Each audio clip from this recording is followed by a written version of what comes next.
नमस्कार दोस्तों, आप सभी का स्वागत है संस्कृत वर्धनम यूट्यूब चैनल में। आज के इस वीडियो में हम लोग कादंबरी के शुकनाशोपदेश से संबंधित वस्तुनिष्ठ प्रश्न को करेंगे और यहाँ हम लोग आज 21 प्रश्न को करेंगे और इसके बाद जो भी इससे संबंधित और सारे प्रश्न हैं उसको हम लोग करेंगे। तो अगर आपके एग्ज़ाम में यहाँ से ऑब्जेक्टिव प्रश्न बनते हैं तो आप इसको ज़रूर देखिए, क्योंकि यहाँ पे सभी प्रश्नों का संग्रह किया गया है। तो वहाँ से जितने भी संभव प्रश्न बन सकते हैं कादंबरी के शुकनासोपदेश से, वो आपको यहाँ पे एक जगह मिल जाएगा। तो आप थोड़ा थोड़ा करके देखते रहें। जैसे कि आज हम लोग 21 प्रश्न करेंगे, इसके बाद हम लोग आगे की वीडियोज़ में इसको कंटिन्यू करेंगे। तो आइए हम लोग क्वेश्चंस को देखते हैं। सबसे पहले कादंबरी और कादंबरी के शुकनाशोपदेश। शुकनाशोपदेश जो है वो कादंबरी का ही भाग है। तो और इसके जो रचयिता हैं वो है बाणभट्ट। ठीक है, तो इनसे संबंधित जो कथानक है और महाकवि बाणभट्ट के बारे में जो भी कुछ सामान्य परिचय है वो हमने पहले ही आपको पढ़ा दिया है। तो उसको ज़रूर देखिए, क्योंकि वहाँ से समझ लेने के बाद आपको वहीं से बहुत सारे वस्तुनिष्ठ प्रश्न आ जाएंगे। ठीक है, तो आप उसको आसानी से कर सकते हैं। तो पहले इसका कथानक समझ लीजिए, लिंक आपको डिस्क्रिप्शन बॉक्स में मिल जाएगा, तो वहाँ से वो भी देख लीजिए। साथ ही उसके बाद अपना ये वस्तुनिष्ठ प्रश्न को लगा लीजिए, तो और आसानी से आप लोग अपनी परीक्षा में अच्छा कर पाएंगे। तो सबसे पहला प्रश्न यहाँ पे हमारा है कि कादंबरी के लेखक कौन है।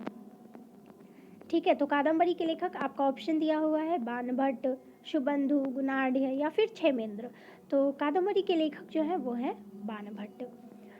प्रश्न नंबर 2 है, कादंबरी किस प्रकार का ग्रंथ है। आख्यायिका, कथा, इतिहास या फिर चंपू काव्य है। तो यहाँ पे जो है कादंबरी एक प्रकार का कथा है। हमने पढ़ा था, जब हमने कादंबरी को पढ़ा था तो उस टाइम हमने देखा था कि बाणभट्ट के द्वारा मुख्यतः 2 रचनाएं की गई है। एक तो ये जो आपका कादंबरी है ये, और दूसरा है एक हर्षचरितम। ठीक है, तो वो हर्षचरित जो है वो एक प्रकार का आख्यायिका है। ठीक है, और कादंबरी जो है ये एक प्रकार का कथा है, तो इसको ध्यान में रखना है। प्रश्न नंबर 3, कादंबरी में मंत्री सुकनास ने किसे उपदेश दिया है। ठीक है, आपके ऑप्शंस हैं तारापीठ को, वैशंपायन को, चंद्रापीठ को, पुंडरीक को। तो यहाँ पे जो है उन्होंने कादंबरी में उसका जो मंत्री है, जो तारापीठ होते हैं और उनका जो मंत्री होता है शुकनास, उन्होंने जो है वो चंद्रापीठ को उपदेश दिया है। ठीक है, तभी हम लोग शुकनाशोपदेश में जो पढ़ते हैं वो उनके उपदेश को ही देखते हैं कि चंद्रापीठ को किस प्रकार से किन किन विषयों पर उनको उपदेश दिया गया है, और इसको हमने विस्तार से पढ़ा है। आप जल्दी से उसको देख लीजिए, लिंक आपको डिस्क्रिप्शन बॉक्स में मिल जाएगा। तो वहाँ देखने के बाद आपको कोई भी कन्फ्यूज़न जो हो वो सारे दूर हो जाएंगे। तो आप उसको ज़रूर देखिए, क्योंकि यहाँ हम सिर्फ वस्तुनिष्ठ प्रश्न को कर रहे हैं, तो यहाँ ज़्यादा आपका क्लियर नहीं हो पाएगा, और जब आप उसको देखेंगे तो वहाँ से आपका सारा डाउट क्लियर हो जाएगा। ठीक है, तो वहाँ तीनों चारों वीडियोज़ को ज़रूर देखिएगा। उसके बाद प्रश्न नंबर 4 कादंबरी की कथा है, जिसमें पहला ऑप्शन है कल्पना प्रसूत, रामायण पर आधारित, महाभारत पर आधारित या फिर पूर्णतः काल्पनिक। तो यहाँ पे जो कादंबरी की कथा है ये एक कल्पना है। ठीक है, तो यहाँ पे ऑप्शन नंबर ए सही हो जाएगा, कल्पना प्रसूत। 5 नंबर क्वेश्चन, कादंबरी में कितने जन्म की कथा है। तो कादंबरी में 3 जन्म की कथा कही गई है, और वो किसकी, तो वैशंपायन और चंद्रापीठ की। ठीक है, तो कादंबरी का कथा आप लोग ज़रूर पढ़िए, वहाँ पे आपको इन सब जो सारी चीज़ें हैं वो क्लियर हो जाएंगी। नेक्स्ट क्वेश्चन है, चंद्रापीठ किस प्रकार का नायक है, किस ग्रंथ का नायक है, जिसमें आपके ऑप्शंस हैं शिवराज विजय, कादंबरी, मेघदूतम, अभिज्ञान, शाकुंतलम। तो चंद्रापीठ जो है आपको पता होगा कि ये जो है कादंबरी का नायक है। ठीक है, कादंबरी में किसके 3 जन्म की कथा का वर्णन है। ठीक है, जिसमें आपके ऑप्शंस हैं चंद्रापीठ, कपिंजल, पुंडरीक, लक्ष्मी। ठीक है, तो यहाँ पे जो है चंद्रापीठ आपका सही आंसर हो जाएगा, क्योंकि यहाँ पे चंद्रापीठ और वैशंपायन इन दोनों के 3 जन्म की कथा का विवरण किया गया है। नेक्स्ट क्वेश्चन, बाण ने कादंबरी में किस रीति का प्रयोग किया है। आपके ऑप्शंस हैं वैदर्भी, गौड़ी, पांचाली या फिर इनमें से कोई नहीं। तो यहाँ पे उन्होंने पांचाली रीति का प्रयोग किया है, तो ऑप्शन नंबर सी सही हो जाएगा। क्वेश्चन नंबर 9, शुकनासोपदेश किस ग्रंथ का अंश है? तो ऑप्शन नंबर बी सही होगा, कादम्बरी का। कादम्बरी में पार्श्व नायिका कौन है, जिसमें यहाँ पे बताया गया है पत्रलेखा, विलासवती, महाश्वेता या फिर कादम्बरी।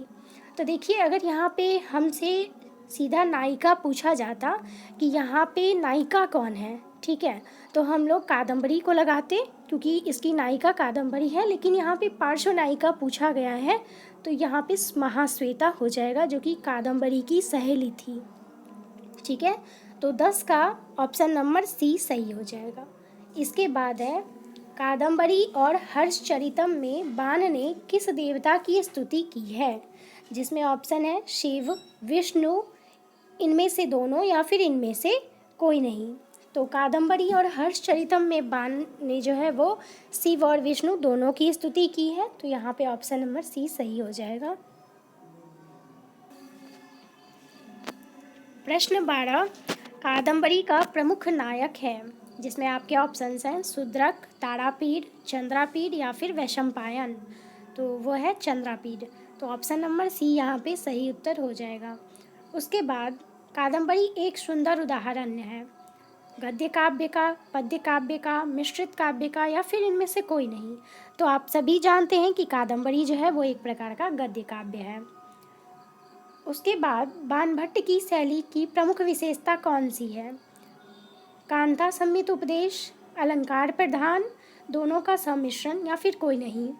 तो यहाँ पे ऑप्शन नंबर सी सही हो जाएगा, क्योंकि हम लोगों ने जब काव्य लक्षण को पढ़ा था तो वहाँ पे हमने काव्य के लक्षण देखे थे कि किसी काव्य में किस तरह के लक्षण हो सकते हैं, ठीक है, जो काव्य को पहचानने के लिए अधिक उपयुक्त हों। तो यहाँ पे कादम्बरी में कांता संमित उपदेश और साथ ही अलंकार प्रधान शैली है, तो दोनों यहाँ पे सही उत्तर हो जाएगा। उसके बाद है तारापीडस्य मंत्री कह, ठीक है, तो यहाँ पे तारापीठ का जो है वो मंत्री कौन है, ठीक, तो तारापीठ का मंत्री था शुकनास, ऑप्शन नंबर बी सही उत्तर है। चंद्रापीडः कस्य अवतारः, ठीक है, तो चंद्रापीठ जो था वो था चंद्रमशः का अवतार, यानी कि चंद्रमा जो पिछले जन्म में वो चंद्रमा था वही चंद्रापीठ बना हुआ था अगले जन्म में, जो श्राप के कारण बार बार जन्म ले रहा था। और उसी के जन्म की जो 3 जन्मों की कथा है वो हम लोग कादम्बरी में पढ़ते हैं। तो यहाँ पे चंद्रापीठ जो है वही चंद्रमा है, तो ऑप्शन नंबर डी यहाँ पे सही उत्तर है। कादम्बर्यां शुकनासस्य पुत्रः कः, ठीक है, तो शुकनास का पुत्र कौन था? तो आप लोगों ने पढ़ा था कि शुकनास का पुत्र था वैशंपायन, जो कि चंद्रापीठ का मित्र था और यही दोनों बार बार जन्म ले रहा था, और इसी के ऊपर हम लोग कादम्बरी कथा को पढ़ते हैं। कादम्बरी में नायिका कौन है? तो वो है कादम्बरी, ठीक है, जो कि महाश्वेता की सहेली थी। क्वेश्चन नंबर 19, कादम्बरी के कथानक का मूल स्रोत क्या है? आपके ऑप्शंस हैं गुणाढ़ी की बृहत कथा, अमर कथा, अवंती सुंदरी कथा या फिर शूद्रक कथा। तो यहाँ पे गुणाढ़ी की बृहत कथा, ऑप्शन नंबर ए सही उत्तर है। कादम्बरी के प्रारंभ में बाणभट्ट ने कितने श्लोकों की रचना की है? तो उन्होंने प्रारंभ में 20 श्लोक की रचना की है, तो ऑप्शन नंबर सी सही उत्तर हो जाएगा। कादम्बरी के प्रथम मंगलाचरण में किसकी वंदना की गई है? तो वहाँ पे प्रथम मंगलाचरण जो है कादम्बरी का, जो आपको सबसे पहले मिल जाएगा, उसमें आप देखेंगे कि वहाँ पे ब्रह्मा, विष्णु और महेश, वहाँ पे जो है इन तीनों की मंगलाचरण में वंदना की गई है, ठीक है, तो ब्रह्मा, विष्णु, महेश, यहाँ पे तीनों उत्तर हो जाएगा, यानी कि डी ऑप्शन जो आप देख रहे हैं त्रिगुणमय पर ब्रह्म, इसकी जो है यहाँ पे कादम्बरी के मंगलाचरण में वंदना की गई है, ठीक है। तो किसी भी काव्य के संपूर्ण यानी कि निर्विघ्न संपूर्ण हो जाए, वो अच्छी तरह से संपूर्ण हो जाए, इसके लिए जो हम मंगलाचरण करते हैं वही चीज़ कादम्बरी में किया गया है कि कादम्बरी के जो रचयिता है महाकवि बाणभट्ट। तो कादम्बरी बहुत ही निर्विघ्नतापूर्ण अच्छे से संपन्न हो जाए, इसके लिए उन्होंने ब्रह्मा, विष्णु और महेश इन तीनों की आराधना की है और मंगलाचरण किया है। ठीक है, तो यहाँ पे ऑप्शन नंबर डी हो जाएगा। तो यही हमारे कुछ प्रश्न थे, और इसके बाद हम लोग इसके आगे का जो प्रश्न होगा उसको हम लोग लेंगे और फिर उसके आगे पढ़ेंगे। तो यहाँ आप लोग इस प्रश्न को अच्छे से कर सकते हैं, यहाँ से ज़रूर आपके एग्ज़ाम में प्रश्न देखने को मिलेंगे। साथ ही जो मैंने पहले ही बताया कि यहाँ पे कादम्बरी का शुकनाशोपदेश, फिर कादम्बरी का सारांश और साथ ही कादम्बरी के जो रचयिता हैं महाकवि बाणभट्ट, इन तीनों का सारांश पढ़ लीजिए आप लोग। लिंक आपको डिस्क्रिप्शन बॉक्स में मिलेगा, वहाँ से आपको और अच्छे से क्लियर हो जाएगा, और आप लोग एक्स्ट्रा जो भी कुछ आपसे ऑब्जेक्टिव में पूछे जाएंगे वो आपको वो पढ़कर भी समझ आ जाएगा। तो चलिए मिलते हैं नेक्स्ट वीडियो में, तब तक के लिए धन्यवाद।